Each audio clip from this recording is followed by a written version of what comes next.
Hello, this is Geeks Assembled Audio Heads, and brr, we're in for a cold, chilly one.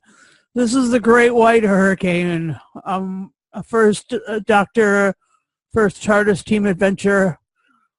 David Bradley as the first Doctor, and it's about a thing that happened in 1888, and it's a proper historic one. Nothing science fiction-y about it, amazingly enough. Oh my gosh. And it's proper, but yeah, so just let's just start there. And there's 4 stories in it, and I'll let our panel, we have a couple of people on the panel with me, and I will defer to their judgment. And so here is Beef Dad. What do you think of Great White Hurricane? Opening thoughts, man. Interesting story, based on his true historical occurrence in the USA. It was rather clever how they sort of arrive there in New York, isn't it? Yes. And they get split up. The Doctor gets split from Susan, and Barbara and Ian get split up from the Doctor. They get caught in the middle of a gang war. And Susan is basically kidnapped as protection for the guy who kidnaps her.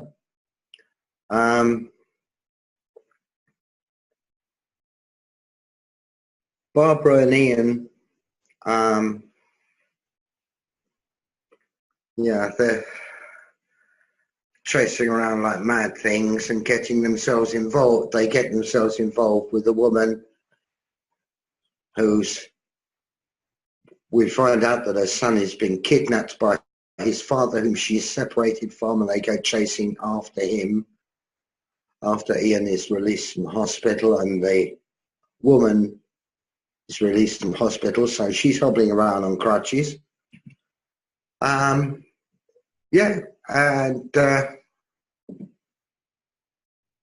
the Doctor gets involved with one of the gangs, and it's all pretty crazy. It's crazy stuff, and it jumps from person to person, person to person. It's very similar, actually, to some of the stuff that was done in the 60s. It's clever. They're sort of recreating fairly well, I would say. Claudia Grant, that does Susan, love her. I think the amount of time she has to shriek grandfather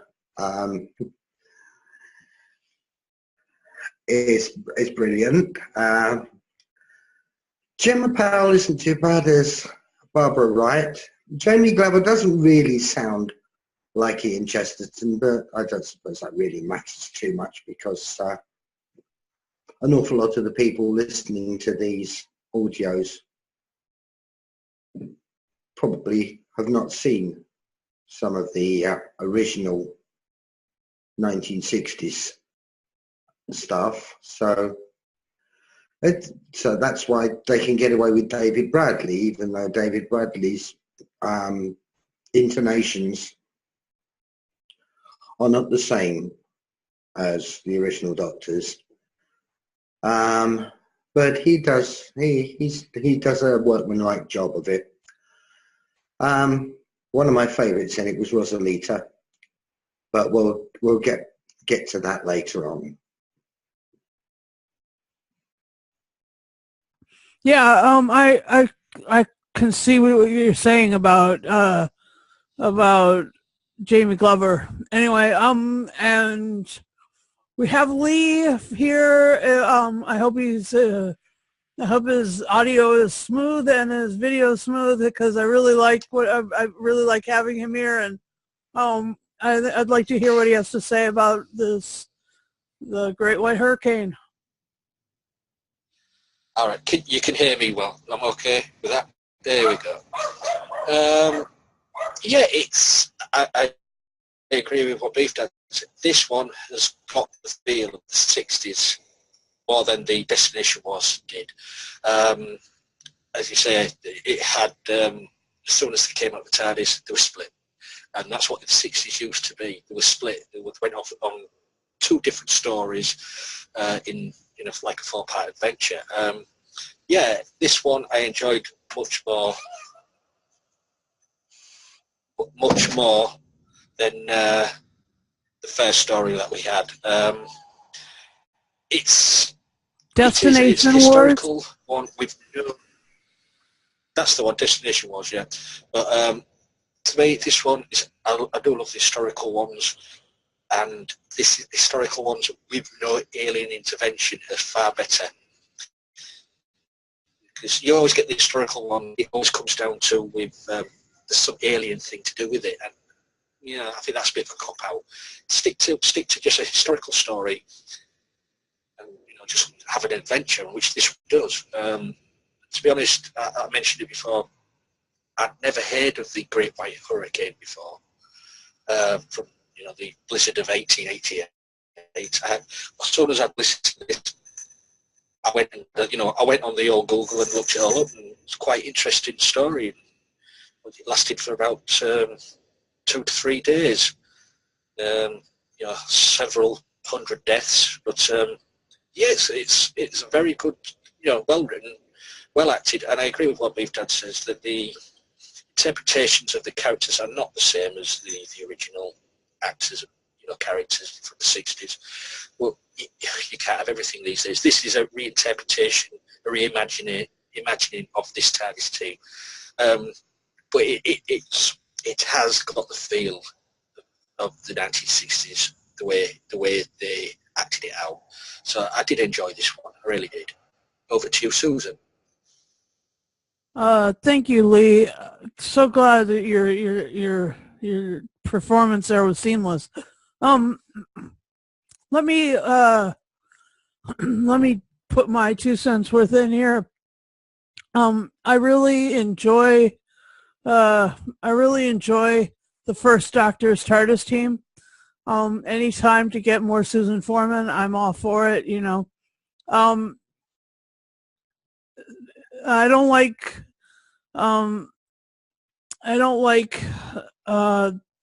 the way Bradley played the first Doctor in Twice Upon a Time, but in this story, he was pretty right on. At least the characterization was right on. The vocalisms, as Beef Dad said, may have been off, but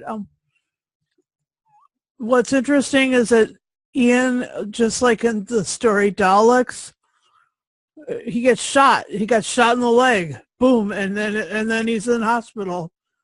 And hospital in 1888 was sort of a grisly thought.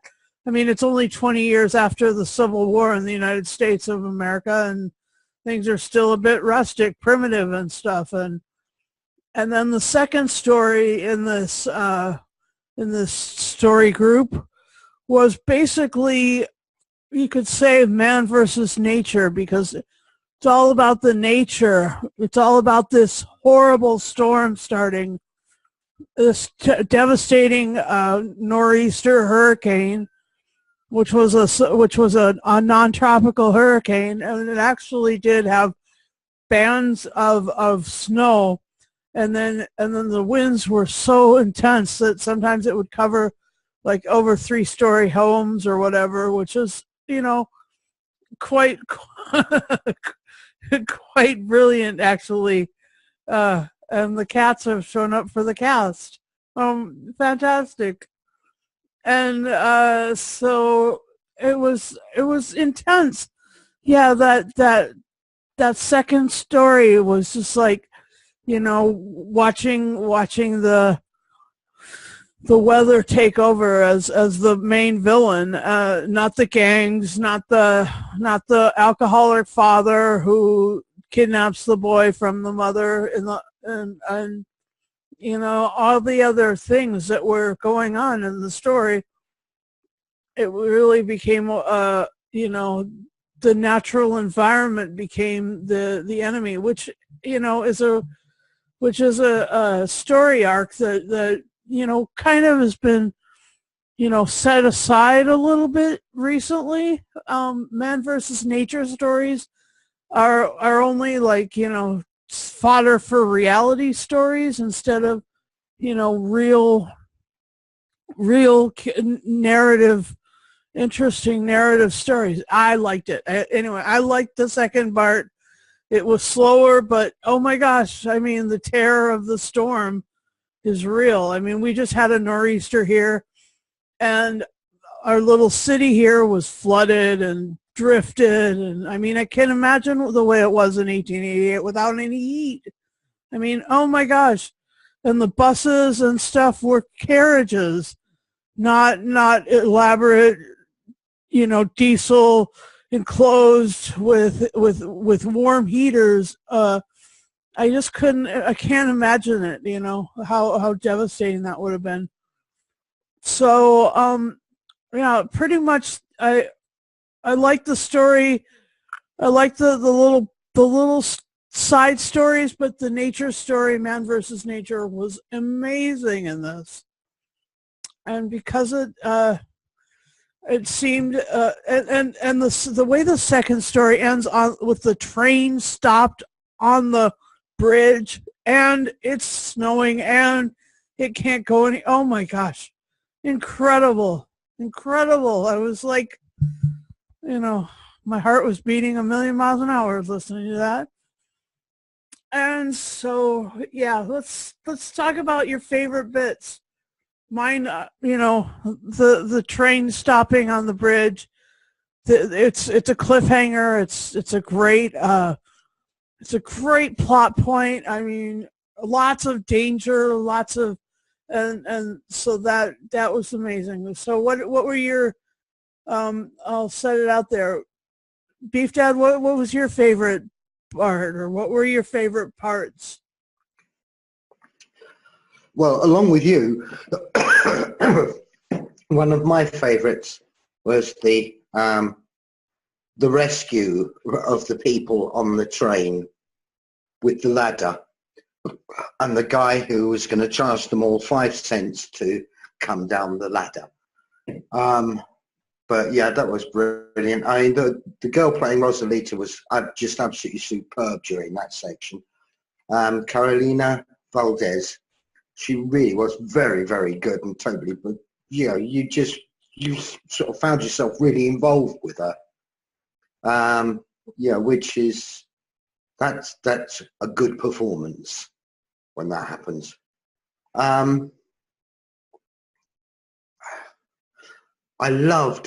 I absolutely loved the reference to Marco Polo, where the Doctor talks about having played backgammon with the Emperor of China. I mean, I remember that scene myself. It was hysterical.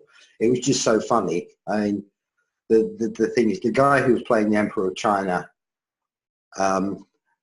he had brilliant comedy timing, and of course, William Hartnell also had brilliant comedy timing, and basically, they seemed to write the whole of that scene with the two of them in Marco Polo as a humour section, you know, with the back problems and everything, and they were just so funny together. Yeah, and yeah, the other one I liked was it Patrick? Patrick was really very, very good. He was the one who basically kidnapped Susan, but they ended up working together and sorting things out together, and it was just it was just very, very cleverly written, I thought.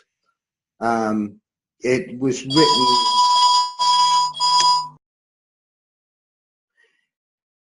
as I said, it was written like the 60s ones were written. And the, you know, the way they've done this with it being half-hour episodes, and each episode has a cliffhanger. And I will correct you on one thing, Susan. Ian wasn't shot in the leg, he was shot in the head. The bullet grazed his temple and he had to have it stitched up and cleaned up. The girl broke her leg. I'm sorry. Please forgive me. Just falling down. Yeah, that was brilliant. Right at the beginning, Ian Chesterton gets shot in the head. Wonderful, and absolutely typical of a script at that time. Really good, really clever. Thought they did a brilliant job on the writing and directing. And I will say this, I've said it many times about Big Finish, but the actual feeling that you get from it, you actually feel that storm. And I remember a similar sort of storm in London in the early 60s, where sort of it happened overnight. And by the time you got up on the Sunday morning, there were snowdrifts everywhere. I know that because I had to do a paper round during it. In fact, I had to do 5 paper rounds during it because I was the only paper boy who turned up that morning. So 3 changes of clothes, 2 different breakfasts, and wading myself. I mean, I was only small then, and sort of getting through 5-foot tall snowdrifts when you're only 13 takes a bit of doing. But yeah, it brought all that back to me. The actual, they brought over the feeling of the cold, and that was really clever. Excellent bit of direction, I thought.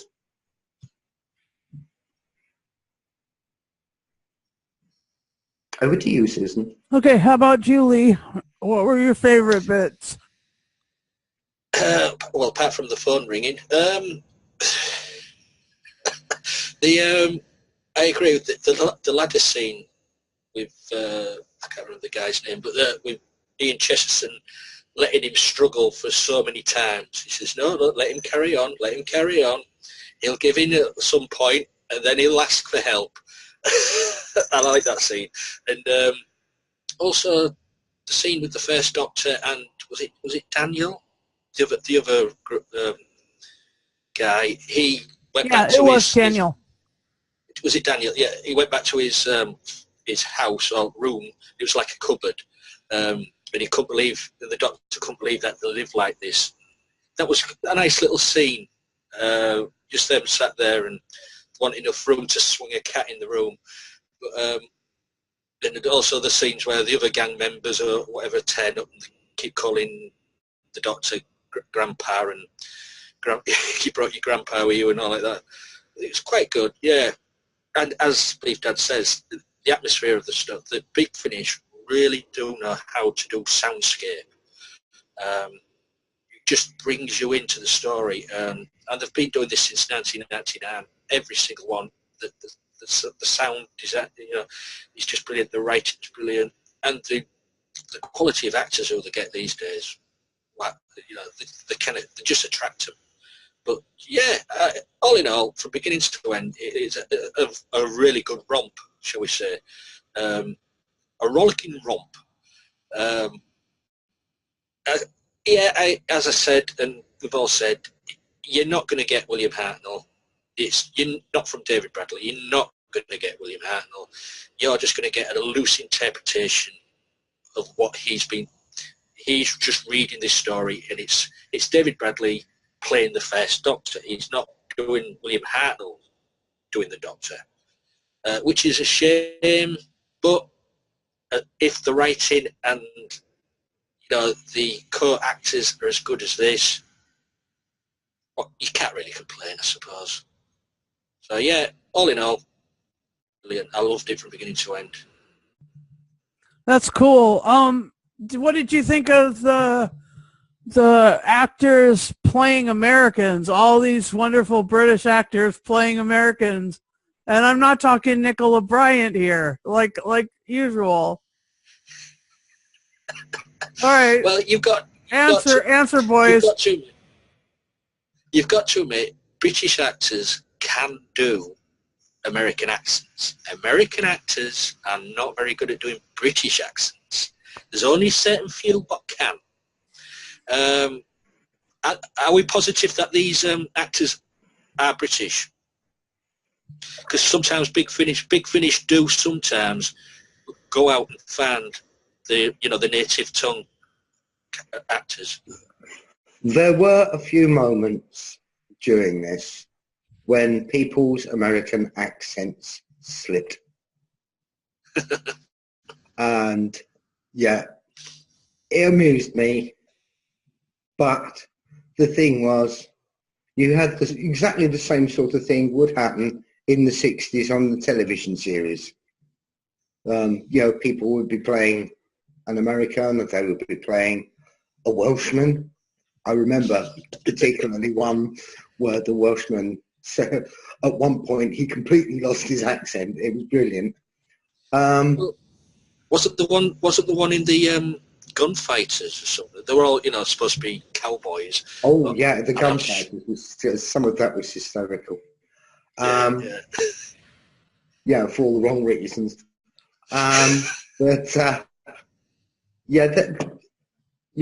Mostly they did pretty well.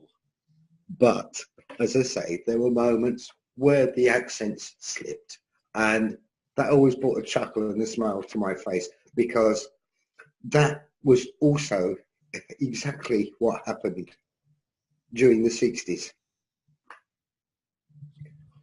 Yeah, I agree. I thought it was pretty amazing. And I did listen to the special features or whatever, the extra bits at the end. And there were pretty much predominantly entirely British cast. I do know that they do get Americans. I mean, they did Stargate. I mean, they're doing American stuff at Big Finish. It's like I know stuff anyway. Yeah, it's like if there's like they have Russian characters in a story, they will go out there and find Russian actors to play these characters. Sometimes they do. And what's really cool is Big Finish is their performance isn't based on authenticity. It's based on the story. So I do get a chuckle out of that. And okay, anybody want to talk about anything else? Any other fun tidbit? I do remember. Can you compare? Can hang on? I've got a question. I've got another question. Can you compare this to the New York one, or the Daleks in Manhattan? The two 10th Doctor stories. One was with gangsters and the girl who does the burlesque dancer. Anyway, like she and the pigmen or whatever. Do you remember those? For the Dalek story. Oh, I'm sorry, Lee. You wouldn't like the Dalek stories. Sorry. Yeah, but the thing about those is that they were all inclusive of aliens. With this, you're big adversary in this is Mother Nature. So yeah, I don't think you can compare the two. I agree. Yeah. And Lee is frozen because he doesn't want to talk about Daleks. I mentioned the But wrong he's thing. cold. I do apologize. I'm not. Excuse me, I'm not frozen. I'm not in the Great White Hurricane at the moment. But the good thing about this story is it's an actual historical event, but also it's set. It's 1888. Now, 1888 for me as well. Also, it's the year of Jack the Ripper in London. And now, knowing you've got that year, you know how people dressed in that era. So it also helps with the visualizing of the story, how these people would be dressing at that time, that period. So, especially the poor people. Exactly, yes, yeah.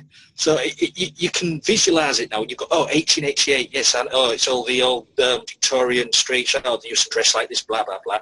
They must have the same sort of fashion across there in New York at that time. And it really does help that you've got a set historical date. And, it's not set in the future. It's not made up. The historical ones work so well. But I can't see them doing purely historical anymore on TV. I mean, they haven't done a purely historical for how many years now? Was it the Highlanders was the last one, really?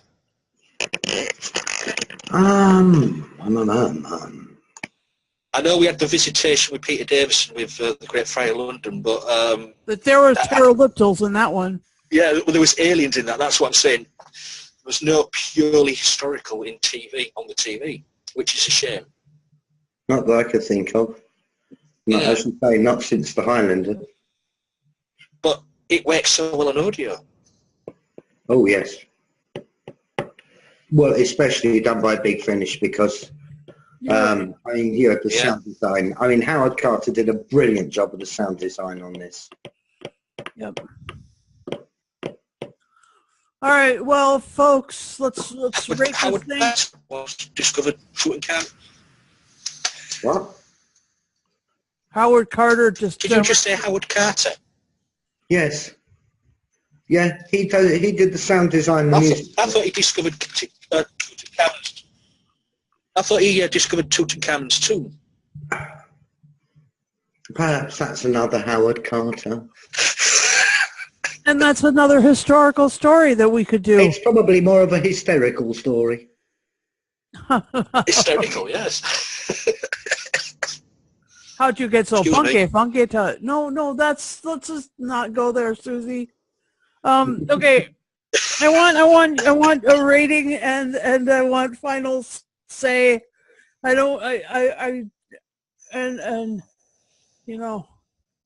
want you to wear your mittens and your scarf and put on your hat and make sure that you're all bundled up if you go out into the Great White Hurricane. And do wear your wellies as the snow melts. So let's start with Beef Dad again. Well, as I say, excellent on the sound design. Most of the performances were really, really good. As you say, it's a reimagining, so I suppose I really shouldn't flag off David Bradley doing the Doctor. But as I say, I just wish David Bradley would perhaps watch some of the original episodes, and he will then understand William Hartnell's delivery of some things. But yeah, it's good. I enjoyed it, and I love the cliffhangers. It sort of takes you back in time when you're my age and you remember the original. So actually this one, as opposed to last time, gets a 10 because I think it's really very, very good. Awesome. And Lee, what would you rate this? And would you please do your final say? Yeah, bring back more historical stories, Big Finish, please. Yeah, I enjoyed it. I enjoyed this one more than the destination was. Not saying I didn't enjoy James Dreyfus as the Master. I thought he was superb in that. But, and he's back as well. He's recorded about 4 more stories. Way. But, for me, yeah, I love it. And as Beef Dad says, yeah, David Bradley's interpretation of the First Doctor needs tweaking. He does need tweaking a bit. Maybe the next box set or the box set after, because I know they're planning a few, aren't they, on these? Yeah, enjoyable. I gave Destination was a 7.5, I think, last time. I think so. Better of the, yeah, this is the better story of the two in the box set. I'm going to 9.5, I would say. Very good. 9.5. Just yeah. David Bradley just needs tweaking a bit, and maybe Jamie Glover needs to sort of sort it out as well. Thank you, Lee. But that's down to direction, shall I say? Yeah, and you might if you have extra DVDs, send them to Big Finish in care of David Bradley. Here, bloke, watch these. Yeah. Anyway, just an idea. I'm gonna give this. I'm gonna agree with the fellas here. I'm gonna give this a 10. I know that it's pretty much all between 9.5 and 10, and I've seen other reviews that it's 9.6, 10, whatever. It's just good, and it's so scary, and I love how scary they made the storm, because they didn't have to really reach for something that was unearthly. It was the bitter cold, the brutal cold was enough of a foe. And yeah, it lent itself nicely to real characterization, real character arcs, like the one guy becoming